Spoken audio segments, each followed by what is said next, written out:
ഈ നിയമസഭാ തെരഞ്ഞെടുപ്പ് മുതൽ, അതായത് 2026 നടന്ന നിയമസഭാ തെരഞ്ഞെടുപ്പ് മുതൽ CPM-ന്റെ ഒരു ലക്ഷ്യം എന്തായിരുന്നെന്നാൽ ഈ ക്ഷേത്രങ്ങളൊക്കെ പിടിച്ചെടുക്കുക എന്നുള്ളതായിരുന്നു ഈ CPM നേതാക്കളുടെ ഏറ്റവും വലിയൊരു പ്രധാനപ്പെട്ട ലക്ഷ്യം.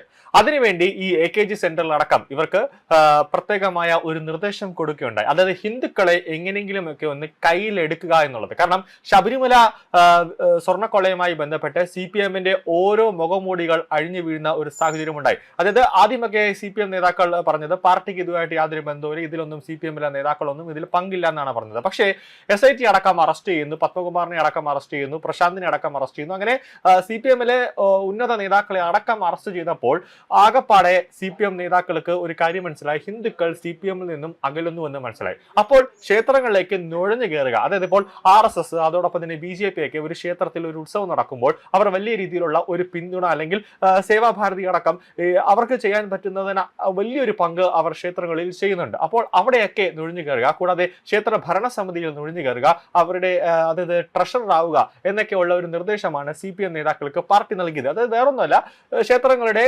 പണം കൈയിട്ട് വാരുക എന്നുള്ളതാണ് പ്രധാനപ്പെട്ട ലക്ഷ്യം. എന്നിട്ട് ഞാൻ ഒരു ഭക്തയാണ് അല്ലെങ്കിൽ ഞാനൊരു ഭക്തനാണ് എന്നൊക്കെ ആളുകളെ ഒന്ന് തെറ്റിദ്ധരിപ്പിക്കാൻ നെറ്റിയിൽ കുറിയൊക്കെ ഇട്ട് വലിയ ഒരു ഭക്തന്റെ വിശ്വാസത്തിൽ അവിടെ ഇരിക്കുക, ജസ്റ്റ് ഒരു പ്രഹസനം കാണിക്കുക എന്ന് മാത്രം. അതാണ് ഈ CPM പാർട്ടി ഓഫീസിൽ നിന്ന് നേതാക്കൾക്ക് ഒരു നിർദ്ദേശം നൽകിയത്. പക്ഷേ അത് വേണ്ട രീതിയിൽ അത് വിജയിച്ചില്ല എന്നുള്ള ഒരു റിപ്പോർട്ടാണ് ഇപ്പോൾ പുറത്തു വരുന്നത്. അതായത് ക്ഷേത്ര കമ്മിറ്റികൾ പിടിച്ചെടുക്കാനുള്ള പാർട്ടി തീരുമാനം വേണ്ടത്ര ഒരു വിജയം കണ്ടില്ല എന്ന് CPM കേന്ദ്ര കമ്മിറ്റി തന്നെ പറയുകയാണ്.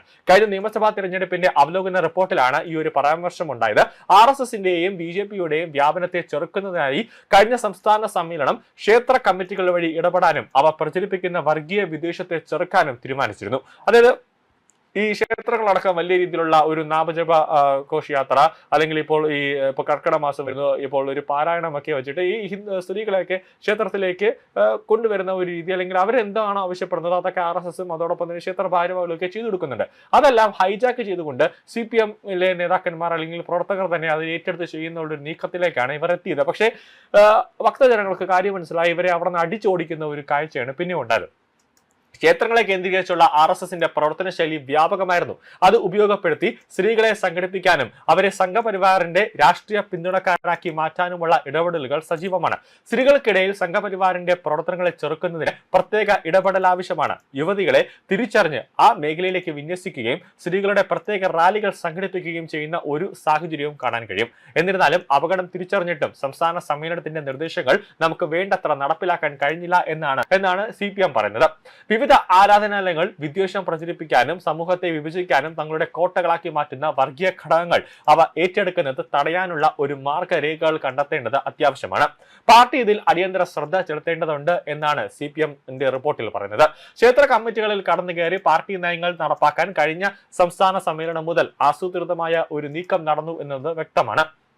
കമ്മിറ്റികളിൽ കടന്നുകയറി ക്ഷേത്ര ആരാധനാക്രമങ്ങളെ മുഴുവനും തകർക്കുക അല്ലെങ്കിൽ ഇല്ലായ്മ ചെയ്യാൻ ശ്രമിച്ചതിൽ വൻ പ്രതിഷേധം ഭക്തജനങ്ങളുടെ ഭാഗത്തു നിന്നും ഉയർന്നിരുന്നു. അഴിമതി ആരോപണങ്ങൾ ഉയർന്നതുമാണ് CPM-ന്റെ നീക്കം വേണ്ടത്ര വിജയിക്കാതെ പോയത്. ഇപ്പോഴത്തെ സാഹചര്യത്തിൽ വീണ്ടും ഇത്തരം ശ്രമങ്ങൾ സജീവമാക്കുകയാണ് CPM-ന്റെ ഭാഗത്തു നിന്നും ഉണ്ടാകുന്നത്. പക്ഷേ ഇതൊന്നും വിജയിക്കില്ല എന്ന് തന്നെ പാർട്ടിയിൽ നിന്നും മറു സ്വരം ഉയർന്നു കഴിഞ്ഞിട്ടുണ്ട്. ഇതിന്റെ ഭാഗമാണ് ചില പ്രദേശങ്ങളെ കേന്ദ്രീകരിച്ച് ടെമ്പിൾ കോർഡിനേഷൻ കമ്മിറ്റികൾ രൂപീകരിച്ച് ക്ഷേത്രങ്ങളെ കമ്മ്യൂണിസ്റ്റ് വൽക്കരിക്കാനുള്ള ഒരു നീക്കമാക്കാനായിട്ട് CPM ഇപ്പോൾ ഒരു നീക്കം നടത്തുന്നത്.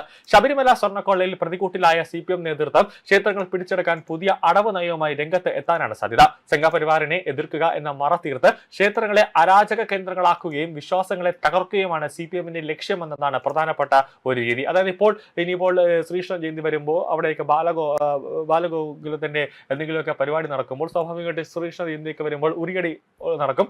അതൊക്കെ CPM തന്നെ ഇനി മുന്നിട്ടിറങ്ങി സംഘടിപ്പിച്ച് ജനങ്ങളുടെ മനസ്സിൽ, അതായത് ഭക്തജനങ്ങളുടെ മനസ്സിലേക്ക് CPM സഖാക്കന്മാർക്ക് ഹിന്ദുക്കളോട് ഒരു സ്നേഹമുണ്ട്, അല്ലെങ്കിൽ അവർക്ക് ക്ഷേത്ര ദർശനം നടത്തുന്നവരാണ്, അവർക്ക് ദൈവവിശ്വാസിയാണ് എന്നുള്ള ഒരു കള്ളപ്രചാരണം ജനങ്ങളുടെ മനസ്സിലേക്ക് കൊണ്ടെത്തിക്കുക.